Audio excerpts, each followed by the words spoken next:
I took a couple, I took some time off to rest, and now it's game time, bitches.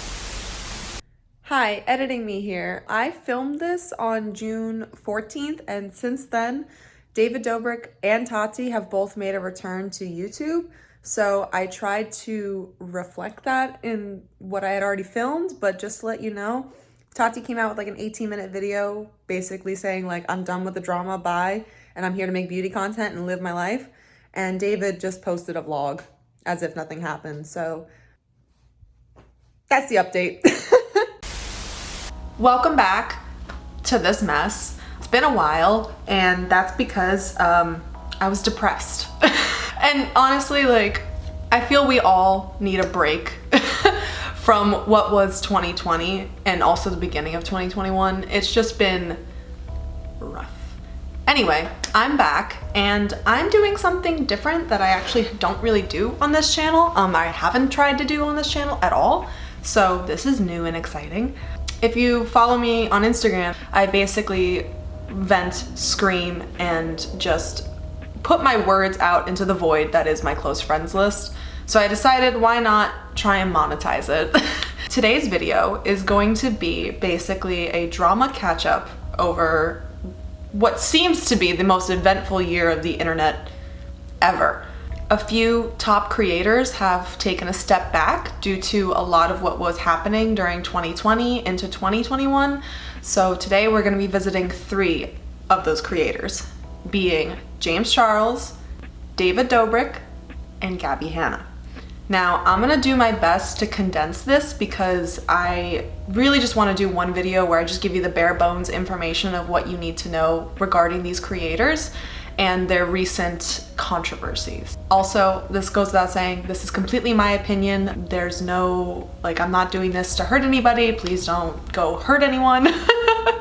Please don't bother anybody. This is purely just for your information as a educated viewer, and that is it. This is all just commentary, fun, and oh, I'm gonna be doing my makeup. We're talking about James Charles first, and the reason we're talking about James Charles is actually due to an old controversy that has been re-brought up in new light. We have to backtrack a little bit because this started really in 2019 when the seed was planted, and now it's flourished into a big old what the fuck tree.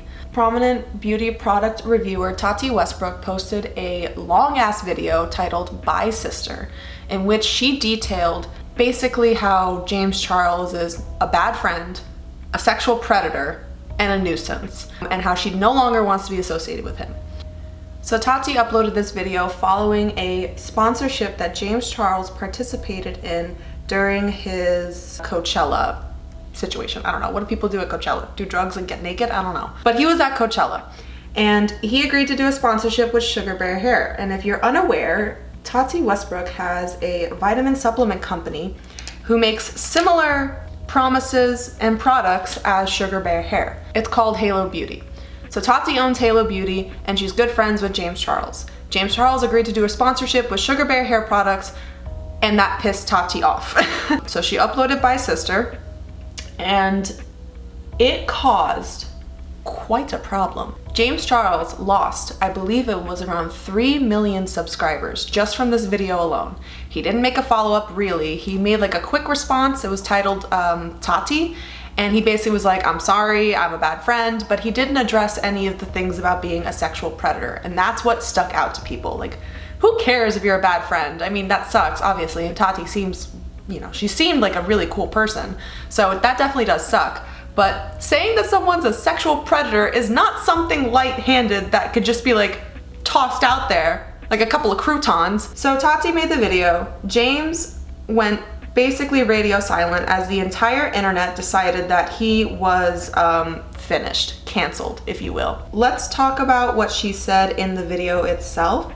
She detailed several times in which James wasn't appreciative of her efforts as a friend, but also that he would frequently message and mess around with straight guys and using the excuse of, well, doesn't matter, I'm famous, because James is gay, and why would you talk to straight men if they're not attracted to you? In his mind, at the time, he was like, well, doesn't matter, I'm a celebrity. It turned out that this was an inside joke with Tati, and she kind of decided to wrap it in different packaging. But regardless, it made it sound like James Charles was really this like awful predatory guy, and he was just going around trying to sleep with any dude he decided he wanted to. In one particular instance, Tati talks about how at her birthday dinner, James was flirting with and trying to get the number of the waiter that they had. And apparently, according to Tati, he made a few derogatory statements in front of her family, which, if you're out to dinner with somebody else's crew, just shut up. Just be pleasant and present. It doesn't have to be about you all the time, Mr. Charles. Jesus. So along with that situation with the waiter at the restaurant during Tati's birthday, she also mentioned that she'd spoken to James before about this and brought it up and blah, blah, blah, blah, blah. She wanted to basically call him out in a public way for being a shit person. And inadvertently, it basically destroyed James Charles' career. I mean, 3 million subscribers lost within like 24, 48 hours. That's insane. If you ask anyone, no one likes a sexual predator, and of course the internet loves to hate James Charles anyway, or they love to hate James Charles anyway, so they just needed an excuse at this point, and Tati gave him one. And James retaliated properly this time in coming out with this No More Lies video. In this video, he showed screenshots, he showed screen recordings, he was there with the receipts, okay? And basically exonerated him from any of these accusations that he was being a sexual predator.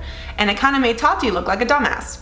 No offense. In June 2020, Tati releases her video, Breaking My Silence, in which she basically says the reason that she came out with the Bi Sister video to begin with is because she was fed poisonous lies from Jeffree Star and Shane Dawson about James Charles. She basically puts all the blame on them and says, like, I was going off of what they were saying. I was clearly wrong about that, but it's mostly their fault. She really didn't take too much accountability in this video. She claims that she never intended to hurt James with her Bi Sister video. She basically says, like, I just made it because I felt like I should, and she was under the impression from Jeffree Star and Shane Dawson that James was genuinely a dangerous person, and when no one came forward, she was like, well, what the fuck? This video essentially helped James Charles prove that he was innocent at that time, as far as we know, and that the real masterminds behind this whole thing were Shane Dawson and Jeffree Star, which I don't doubt. So at that point, we're like, James Charles is an innocent bystander in the rampage that is Shane Dawson and Jeffree Star. Well, guess not. In early 2021, several 15 to 17-year-old children came forward with accusations saying that James Charles had approached them in a sexual manner over social media, specifically Snapchat. Now, not all of these accusations were met with the same level of evidence, but a lot of them, most of them, showed screenshots, screen recordings, screen everything of James Charles messaging these children in a sexual manner, asking for things like, oh, can you flex your armpit so I can see the hair? Yeah, that's weird, right? A little weird. James Charles makes several attempts to clear this up. 2 in total, I believe. One of them was a statement that he posted to Twitter in which he basically claims, like, no, I did not do this on purpose. The people that are coming forward lied to me about their age. They told me that they were this age when in actuality they were another age, blah, blah, blah. Which is the same song and dance we heard in 2019 when Tati came forward about this. How often does this come up before we're like, something's up here? James Charles followed that up with a video that he posted on April Fool's, which, I'm sorry, you could have waited a day. You could have posted before. You know what I mean? Why April Fool's? That's a bit of a stupid, it's a bit dumb there. I believe it was titled Taking Accountability or something like that. You know, what all YouTubers do these days, take accountability without actually knowing what accountability is. James Charles comes out with this video and essentially admits to what is being accused. He did message these kids, he did reach out to them, and he was operating under the assumption that they were of age, which, I'm sorry, why would you not take the extra step and say, hey, if we're gonna be serious and I'm gonna actually like interact with you in a flirtatious manner, I need to see some identification. He basically lost his entire career from the situation before with Tati in 2019, a year before. And he claims in that situation that he almost decided to take his life or was thinking those kinds of thoughts. So if that's how extreme it was, why wouldn't you take like 5 seconds to say, hey, are you legal? It just seems so careless considering the circumstances. James Charles makes the video. It's poorly received because he literally admits to sexting children. To me, it seems like he thinks everyone's upset that he was using his social media as a dating app, which you should not be using TikTok as a dating app considering majority of the demographic on there is children. It just seems so like common sense that maybe he would not be using TikTok, but he did. He admitted using TikTok as a dating app, which I just, my head.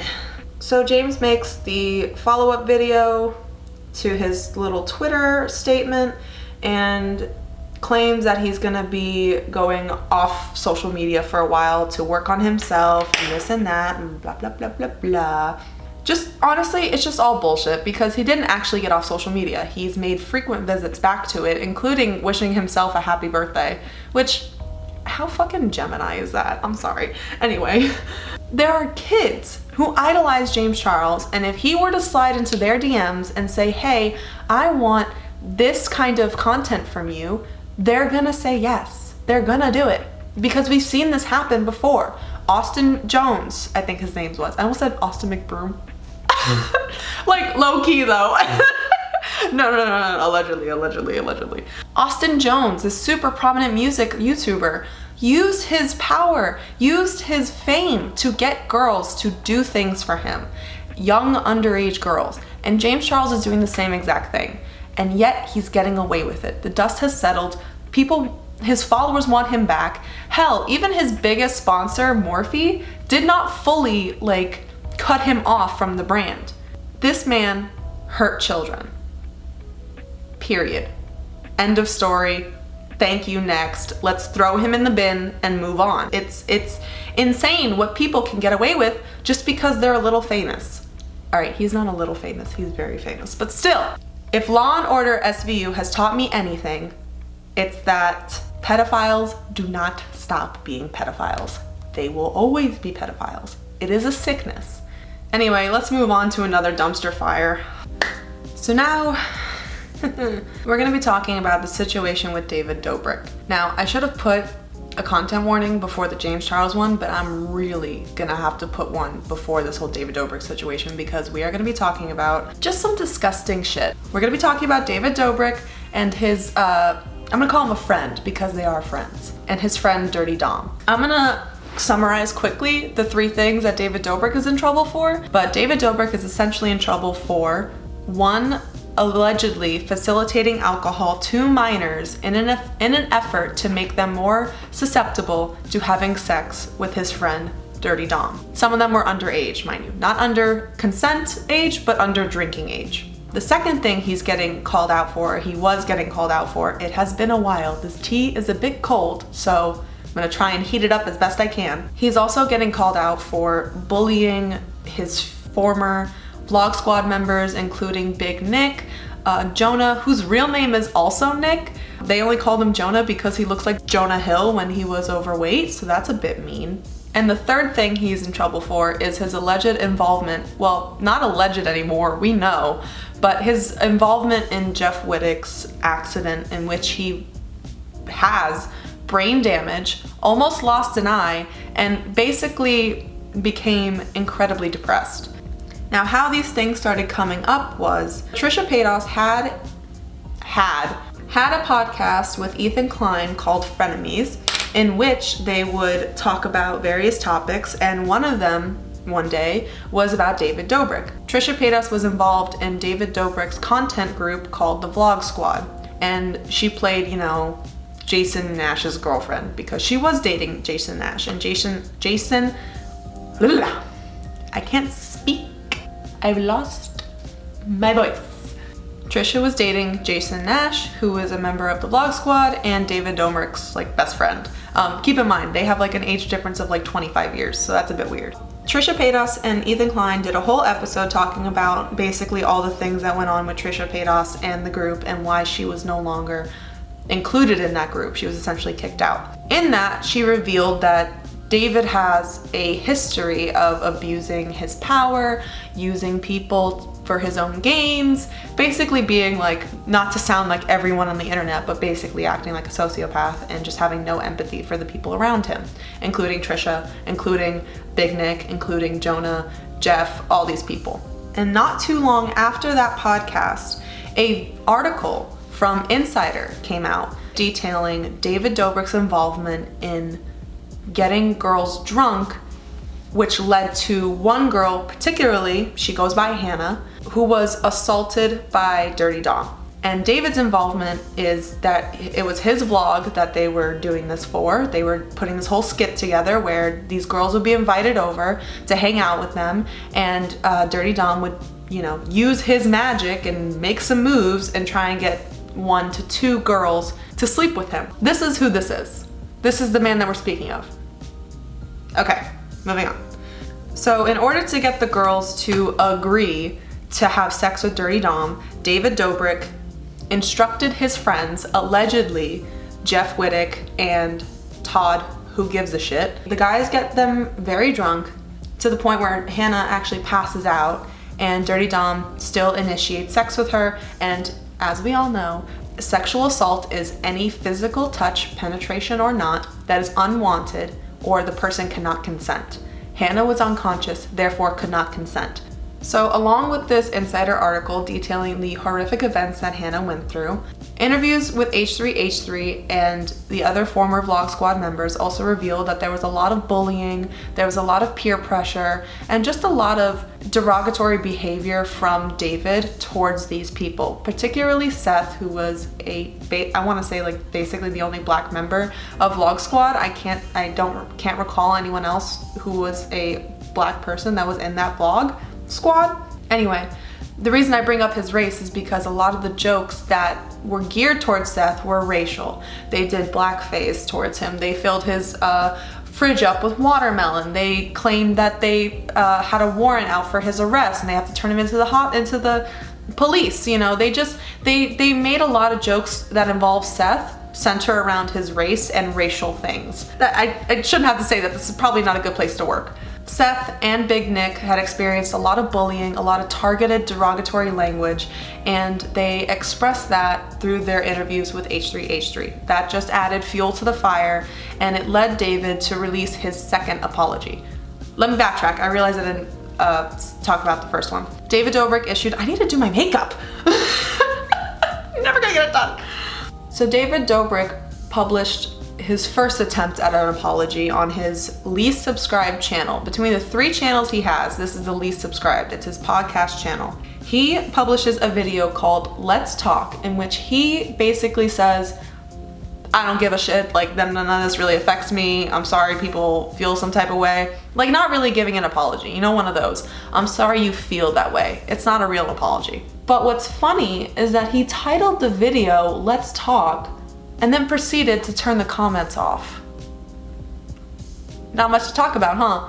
So this obviously didn't go well with people. They were all like, David, hello. And it wasn't until David Dobrik lost essentially every single sponsor he had. He lost the rights to his app that he'd been working on. He lost subscribers, he lost brand deals, he lost everything. And then he decides to actually fully address the situation. He publishes a second apology, which was a little more well received than the first, but still doesn't really address the fact that David 100% manipulated that situation with Hannah. And it's worth noting that this whole thing with Hannah didn't just pop up out of nowhere, okay? 3 months after the event happened, after that awful night happened, Hannah, being a fucking goddess, messaged Dirty Dom and said, hey, take the video down because it's not helping me process what happened to me.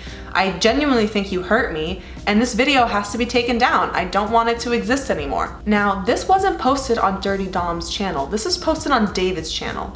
So in order for the video to get taken down, wouldn't David have to know about it? magically, after that text, the video is taken down, which means Dom sent David the text that Hannah sent him in order to get the video taken down. So David knew how this girl felt. David knew that this had happened and did nothing. He even continued to be friends with Dirty Dom. He didn't post him on his channel, but he still like collaborated with him. Even as recent as 2020, like the first few months of 2020, I believe it was February, you know, when we could go outside. You can see David in a vlog on Dirty Dom's channel, basically promoting his college tour, which, can we just rename it to the Sexual Assault Olympics? That's essentially what Dirty Dom was trying to do with this whole little college tour. He was gonna go to different college campuses and party with them. We know what your intentions were, Dom. Please don't even try. It's clear that David still supported Dirty Dom despite the accusations about him. And granted, that's not even including the other accusations from other YouTubers. There were several times where Dom was accused of sexual misconduct and even made an apology video about it, and yet David still supported him. Men. So now this is a time where David really can't ignore it. He has to say something, or else his whole career is gonna go down the toilet as it deserves. Now, Dirty Dom's response to this whole situation was to post TikToks poking fun at the situation, wearing a pink do-rag. I'm gonna link the H3H3 basically table reading of the article, because there is, or at least to my knowledge, there's a paywall on it. So if you don't wanna deal with that and you still wanna know the full details of the story, I'm gonna link it down below. Jeff essentially did not read the article fully before making a 20-minute response to it on his own channel. Now granted, this is after he'd been a little radio silent after receiving what is most definitely a life-altering injury caused by one of David Dobrick's vlogs. We'll get into that in a second. But Jeff did not really fully read this article and made a response video anyway, in which he tried to discredit Hannah, tried to discredit the author, tried to discredit the whole situation, and although he feels for the victim, he doesn't think what happened is accurate. Which, how can you not, like, how do you say that you believe the victim, but you also don't believe them at the same time? Like, Jeff, hello? I don't want to get too mad at him because, again, he suffered like a brain injury, so he's clearly not in the absolute proper state of mind, but I feel like one can put two and two together, you know what I mean? Jeff Wittek gets called out by the Frenemies again, and Frenemies was, I don't want to say integral to this whole situation, but that podcast definitely brought a lot of attention to these situations, and I just have to say, I have to commend Ethan. I'm not gonna commend Trisha, but I'm gonna commend Ethan for, you know, being persistent on this, interviewing Seth, interviewing Big Nick, and, you know, trying to be an outlet for these victims to get justice. So I appreciate that. It doesn't seem like the victims are gonna get any justice, but Hannah, you're not gonna watch this. You don't know who I am. But if you do come across this, or if anyone who knows Hannah comes across this, let her know that I feel for her. I completely understand her situation, and I hope that one day you receive the justice that you deserve. I hope Seth receives justice. I even hope that Jeff receives justice for what happened to him, because that is, to me, unforgivable. What happened with Jeff, he essentially, you know those cranes? I'm gonna try and model it with my arm. But you know those cranes that go like this and they, like, you know, they do stuff, construction stuff? David Dobrik somehow got one of those cranes to go in the middle of a lake, and he convinced his friends, including Jeff Wittek, to go on the crane and hang from a rope and get spun around like a fucking carousel or some shit. Now, Jeff was unfortunately the one to suffer from the situation, because David Dobrik, in this photo you can see, was steering this fork crane thing with only one hand and vlogging with the second. Yes, a person who has zero experience using a crane was operating it with just one hand while recording with the other. And this caused Jeff to slam into the arm of the crane and pierce a hole through his brain. Now, I love my friends. I do. I love them, I respect them, and I know they would never, ever, ever, ever put me in a situation like this. But if, for some fucking reason, this happened to me, sued, lawyers, I'll see you in court, okay? What the fuck? So Jeff Wittek goes through this whole life-altering injury, and of course David offers to pay for all of it. I'm probably sure there's some kind of unsaid, you know, request that Jeff keeps it under wraps and that they, you know, handle all of this between buddies instead of going on the internet. What's funny is that Jeff actually uses all the footage from this whole situation and makes mini-series on his YouTube channel as a way to kind of like explain what the hell's been going on with him and David, because people are so far up the vlog squad's ass that even if one of them is not present for a video, they all notice, obviously, that Jeff wasn't as involved with the vlog squad, and he even self-admitted to distancing himself from David because of this whole situation. I mean, I don't even know how I could look somebody in the eye after basically almost killing me. As of this recording, David has not returned to the internet. There's rumors that he'll probably start his podcast up again, but I don't entirely know if David is going to be able to come back from this as effortlessly as I'm sure he wants. And I'm sure his whole crew wants too, because they were essentially living off of David's vlogs. I'm sure a lot of people do want David to come back because he was a beloved person, like just like James Charles. He was one of the few YouTubers that were able to kind of break from the internet world and actually get involved in the real world. I mean, David was on like Jimmy Kimmel or the other Jimmy, one of the Jimmys. He was with a Jimmy at some point on a late show. And James Charles was invited to the freaking Met Gala. I mean, these people were prominent figures in the community, and yet they're both dumbasses.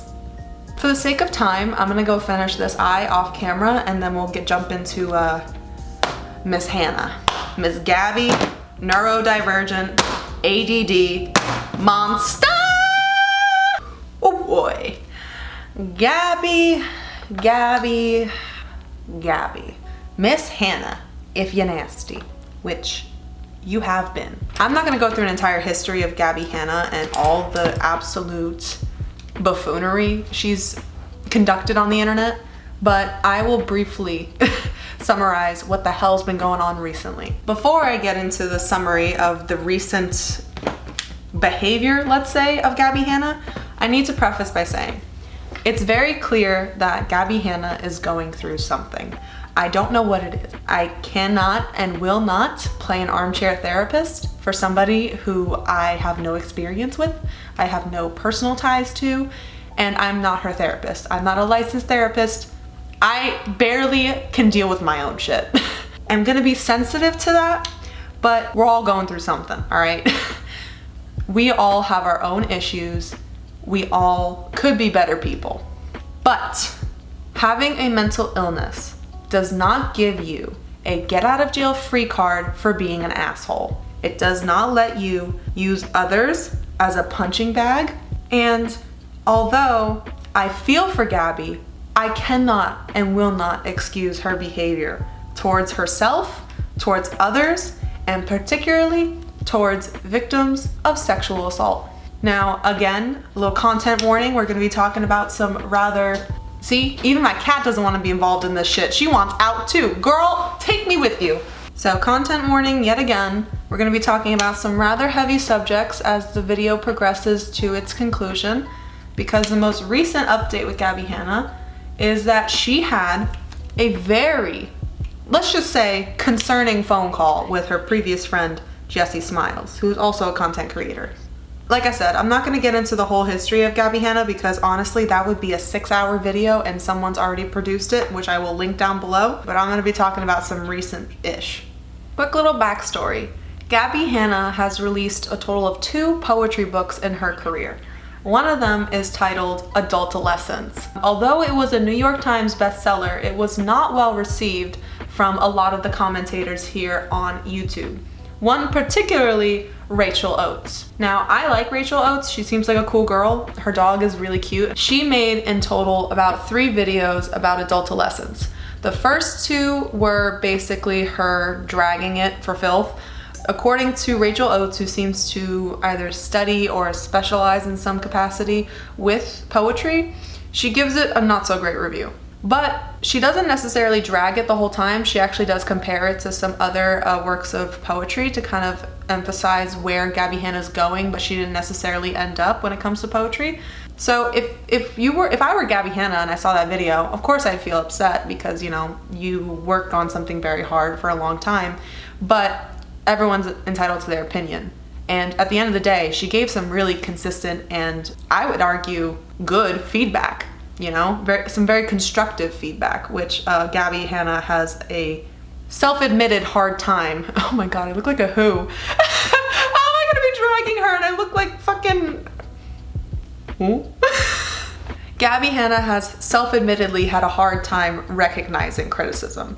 And when the video of Rachel Oates came out, at first, of course, Gabby was a little disheartened and she made a response, not directly towards Rachel Oates, but a response in general to the people who were criticizing her for adultolescence. Now, there's a third video made by Rachel Oates reacting to Gabby Hanna's response, you know, one of those, and it was not very positive. Rachel Oates clearly has some animosity towards Gabby Hanna and vice versa. But that changed, or appeared to have changed, when Gabby Hanna released Dandelion and actually reached out to Rachel Oates and said, hey, I would like to send you this book and get your feedback from people who actually love poetry. This is a quote that Rachel Oates made from Gabby Hanna.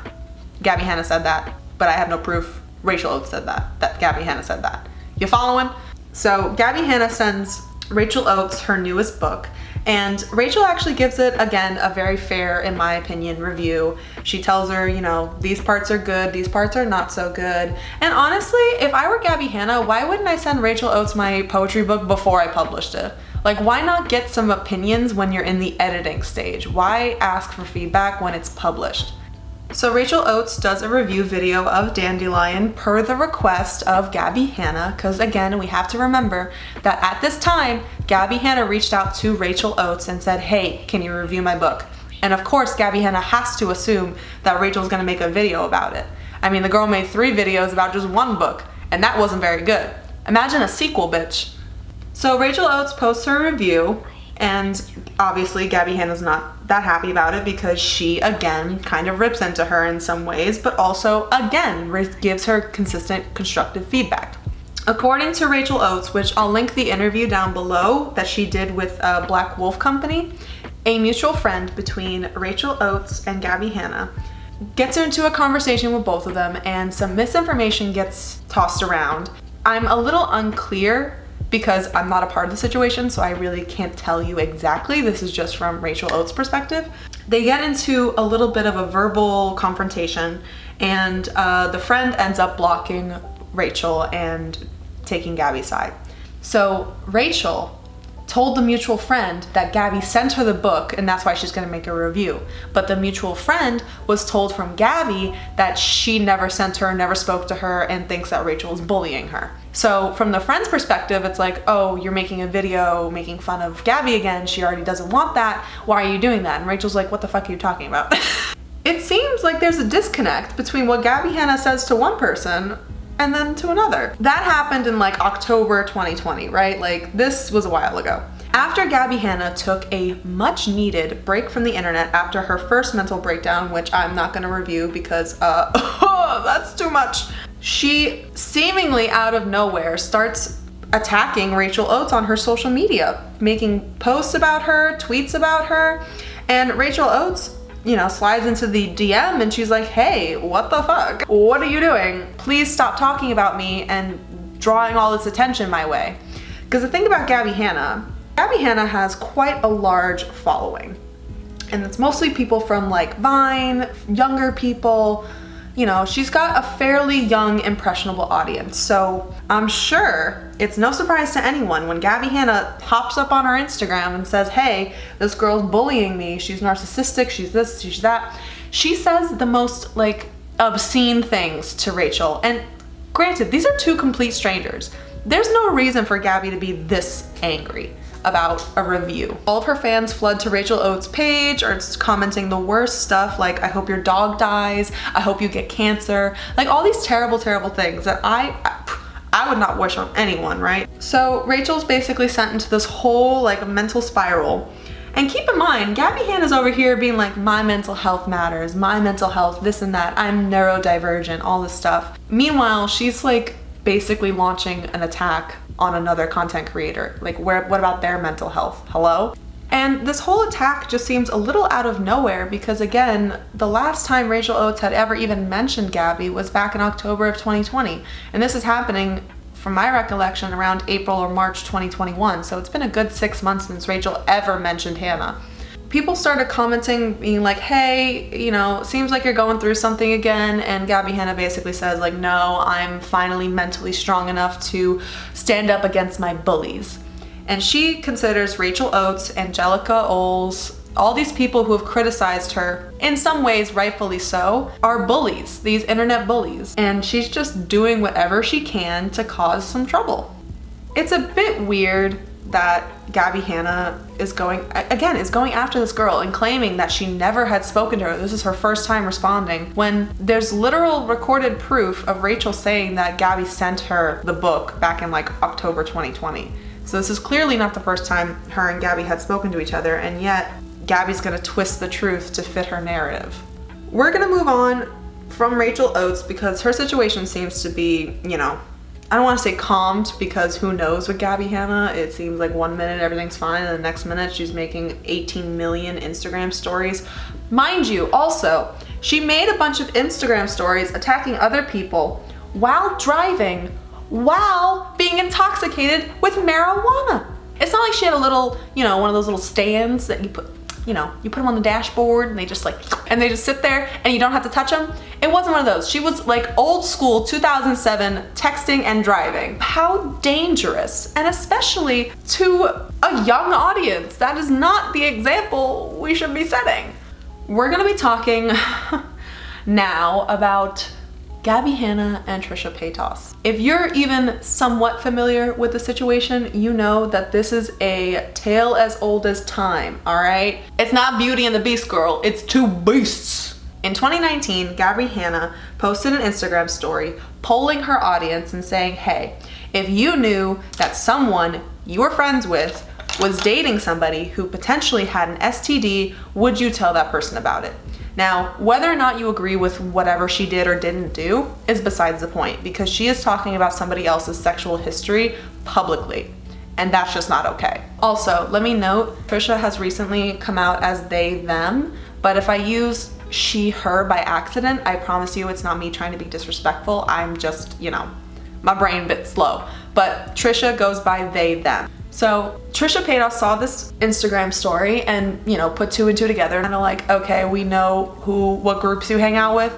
And at the time, Trisha was dating in some capacity Jason Nash, and Jason Nash and Gabbie Hanna were friends because Gabby was a part of the Vlog Squad. Did I not mention that? Gabbie Hanna was a part of the Vlog Squad. This girl was everywhere. So Trisha Paytas makes a response video basically calling Gabbie Hanna a liar, calling her manipulative, saying all these terrible things, putting the rumor to bed that she has an STD, which she doesn't. So that happened. They kept going back and forth with each other online, and then Gabbie Hanna took a much needed break from the internet. Upon her arrival back to the internet, she does a podcast with Trisha Paytas in which they attempt to bury the hatchet, and that didn't work. Trisha Paytas then goes on to block Gabby without Gabby knowing. They feel it's the best thing that they can do for their mental health. And hey, listen, it doesn't matter if you're friends with somebody in real life or not. If their social media is affecting you in a negative way, block them, who cares? Once she saw that Trisha Paytas had blocked her after they had done this whole podcast, you know, she thought they were good. She sees that Trisha Paytas has blocked them. Gabbie Hanna then goes on to her TikTok, her Instagram, her social media, saying that Trisha Paytas is a liar, she's manipulative, she's this, she's that, and that Gabbie Hanna is gonna expose Trisha and everyone else in this little docu-series she's producing soon. We don't know when. So now, after attempting to bury the hatchet, not burying it, actually making the whole situation worse, Gabbie Hanna and Trisha Paytas are just on terrible terms, very terrible terms. There's that situation, briefly summed up. We're almost done. But let's get into something that just makes my blood boil. A little bit of backstory. Gabbie Hanna rose to prominence through the app Vine, which is basically TikTok without the music. But one of the things that also transferred over from Vine was a friendship that she had with Jessie Smiles, who was also a prominent Viner and now YouTuber. Now, Gabbie Hanna and Jessie's relationship is no more. Over the simple fact that Gabbie Hanna collaborated with and mildly supported Curtis Lepore, who was Jessie Smiles' previous boyfriend and who sexually assaulted her. He pleaded guilty to the charges of sexual assault brought forth by Jessie Smiles, negotiated the plea deal down to a misdemeanor and community service. Oh, and some therapy, but like... So Gabbie Hanna and Jessie were friends. Before or after the assault, I'm unclear. I'm pretty sure they became friends after, but the assault was known. People knew who each other were in the Vine community.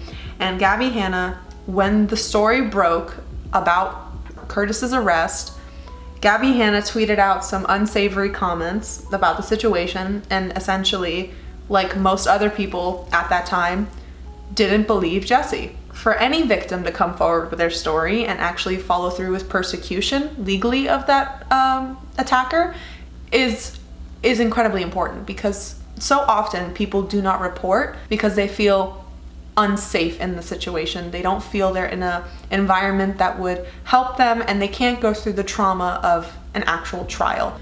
But there's people like Gabbie Hanna, Keemstar, all these other assholes that didn't believe Jessie and continue to support Curtis Lepore in some way, shape, or form until his career truly could not survive the allegations and the charges.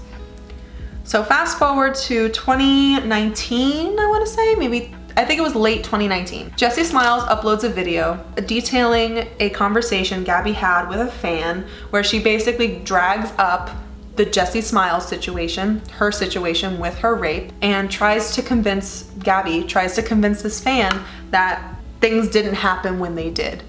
Jessie Smiles comes out with this video calling out Gabbie, detailing this whole conversation she had with this fan, and that was right before Gabbie Hanna's first break from the internet, when she was like, I'm having a mental breakdown, I gotta get off the internet, and everyone was like, please do. She made a few responses to Jessie Smiles. She still was claiming that she never supported Curtis, again with proof present. So it's clear that it never penetrated Gabbie's head. Now fast forward to sometime in 2020, Gabbie Hanna reaches out to Jessie Smiles and says, hey, let's have a conversation.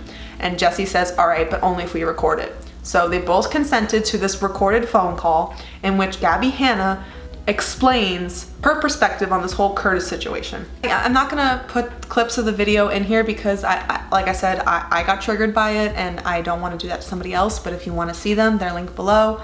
Granted, it is edited, so take it with a grain of salt, but I mean, you can't edit the words that she used to describe the situation. The whole purpose of this phone call is that Gabbie Hanna wants Jessie Smiles to put out a public apology to Gabbie for dragging up that whole situation with the fan and reading the conversation and posting private DMs. Even though Gabbie has also posted private messages, she's also talked about people's personal history, and it's incredibly hypocritical, in my opinion. He reaches out and says, hey, I want a public apology, and Jessie's like, that's not gonna happen. And then they get into the conversation of Jessie's assault, and that's when Gabbie Hanna details the 3 times that she had interacted with Curtis Lepore after knowing he had raped her friend. It's very clear that Gabbie's really not considering anybody else but herself at this point. Does that work? Sorry, my other light went out, so we're gonna have to deal with the old school booty ring light. And at one point during the phone call, Jessie Smiles suggests that Gabbie Hanna and her just keep this whole situation between them. Keep it private, keep it offline, and if Gabbie Hanna wants to sue Jessie Smiles, let her sue her, you know? But then Gabbie responds in a very interesting way, and I'm gonna have to read it verbatim. So Jessie says, then just sue me in court and we'll see what happens. Gabbie replies, but Jessie, that's stress for me too. I keep going and sitting with these litigators, thinking about the idea of people saying how terrible I am for suing somebody with a child. What I want is for people to hear my side. I have no desire to take food out of your kids' mouths. I don't want to hurt you. The only thing I want is for my name to be cleared, for me to feel like my story is heard. Gabby, then post a fucking video. I don't understand this logic. Why are you bothering Jessie about something she had every right to do? That's something that you've done as well. I'm sorry to get so heated. I know my neighbors are like probably pissed, but it's asinine. Angrily blend out my lower lash line so I can feel better. Okay, I had to finish my eyes off camera because I was getting heated. I don't get this need to have a public apology from somebody that you clearly don't respect. You're asking them to apologize. It's not even a real apology. Gabby Hanna has yet to respond. I believe on the day that the videos were posted on Jessie's social media, Gabby Hanna was posting videos on her Instagram like nothing happened. So in conclusion,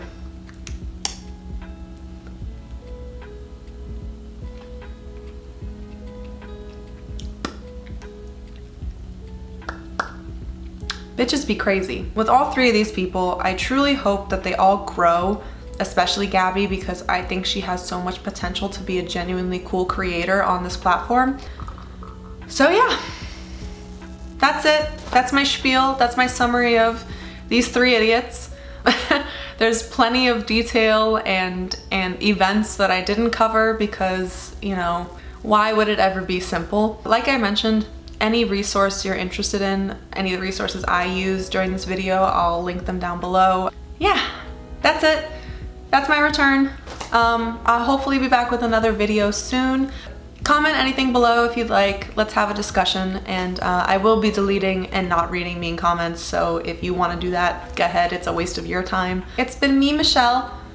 Awesome to see you guys back here, and hopefully I'll see you guys soon. Bye.